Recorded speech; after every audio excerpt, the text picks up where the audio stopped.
السلام علیکم ناظرین، ایک مرتبہ حضرت سیدنا عمر رضی اللہ تعالی عنہ کے عہد خلافت میں ایک لڑکی کو زنا کے جرم میں سزا دینے کے لیے لے جایا جا رہا تھا۔ واضح رہے کہ اسلام میں شادی شدہ زانی کے لیے سنگسار اور غیر شادی شدہ کے لیے 80 کوڑے بطور سزا ہیں۔ وہ لڑکا اونچی اونچی آواز سے پکار رہا تھا کہ میں بے گناہ ہوں، مجھے سزا نہ دی جائے۔ حضرت علی رضی اللہ تعالیٰ عنہ کا وہاں سے گزر ہوا تو حضرت علی رضی اللہ تعالیٰ عنہ نے اس لڑکے کی پکار سن کر سرکاری اہلکاروں کو روکنے کا حکم فرمایا اور لڑکے سے پوچھا کیا معاملہ ہے۔ لڑکی نے حضرت علی رضی اللہ تعالیٰ عنہ سے کہا کہ جناب، جس جرم کی نسبت میری طرف کی جا رہی ہے وہ میں نے نہیں کیا، دعویٰ کرنے والی میری ماں ہے۔ حضرت علی رضی اللہ تعالی عنہ نے فرمایا اس کی سزا کو روک دیا جائے، میں اس کیس کو دوبارہ سن لوں، اگر یہ لڑکا گناہگار ہوا تو تب سزا دینا۔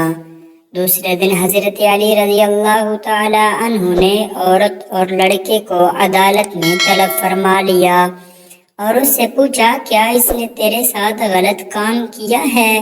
اس نے کہا ہاں۔ پھر حضرت علی رضی اللہ تعالی عنہ نے لڑکے سے پوچھا یہ عورت تیری کیا لگتی ہے؟ تو اس نے جواب دیا کہ یہ میری ماں ہے۔ عورت نے اسے بیٹا ماننے سے انکار کر دیا۔ فیصلہ سننے کے لیے لوگوں کا بہت زیادہ ہجوم جمع تھا۔ حضرت علی رضی اللہ تعالیٰ عنہ نے فرمایا تو اچھا پھر اے عورت، میں تیرا اس لڑکے کے ساتھ اتنے حق مار کے بدلے نکاح کرتا ہوں۔ تو عورت چیخ اٹھی کہ اے علی، کیا کسی بیٹے کا ماں کے ساتھ نکاح ہو سکتا ہے؟ حضرت علی رضی اللہ تعالیٰ عنہ نے استفسار فرمایا کہ کیا مطلب؟ تو اس عورت نے جواب دیا کہ اے علی رضی اللہ تعالیٰ عنہ، یہ لڑکا تو واقعی میرا بیٹا ہے۔ اس بار حضرت علی رضی اللہ تعالیٰ نے فرمایا کہ کیا کوئی بیٹا اپنی ماں کے ساتھ بدکاری کر سکتا ہے؟ عورت نے کہا کہ نہیں۔ حضرت سیدنا علی رضی اللہ تعالیٰ عنہ نے فرمایا تو پھر تو نے اس اپنے بیٹے پر ایسا الزام کیوں لگایا؟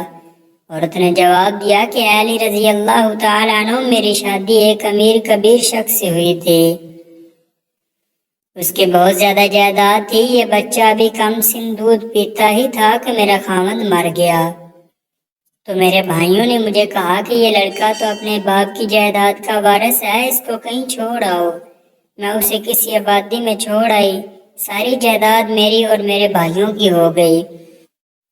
یہ لڑکا بڑا ہوا تو ماں کی محبت نے اس کے دل میں انگڑائی لی، یہ ماں کو تلاش کرتا کرتا میرے تک پہنچ گیا۔ میرے بھائیوں نے مجھے پھر ورگلایا کہ اس پر جھوٹا الزام لگا کر اس کی زندگی کا سانس ہمیشہ ہمیشہ کے لیے ختم کر دیا جائے۔ تو میں نے اپنے ہی بیٹے پر جھوٹا الزام اپنے بھائیوں کی باتوں میں آ کر لگا دیا۔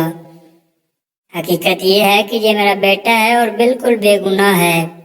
جب اس قصے کا علم امیر المؤمنین خلیفۃ المسلمین خلیفہ دوم سیدنا عمر بن الخطاب رضی اللہ تعالیٰ عنہ کو ہوا تو آپ رضی اللہ تعالیٰ عنہ نے فرمایا کہ اگر آج علی رضی اللہ تعالیٰ عنہ نہ ہوتے تو عمر رضی اللہ تعالیٰ عنہ ہلاک ہو جاتا۔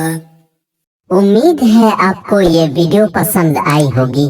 ایسی مزید اچھی ویڈیوز دیکھنے کے لیے چینل کو سبسکرائب کرنا مت بھولیے گا۔ فی امان اللہ، اللہ حافظ۔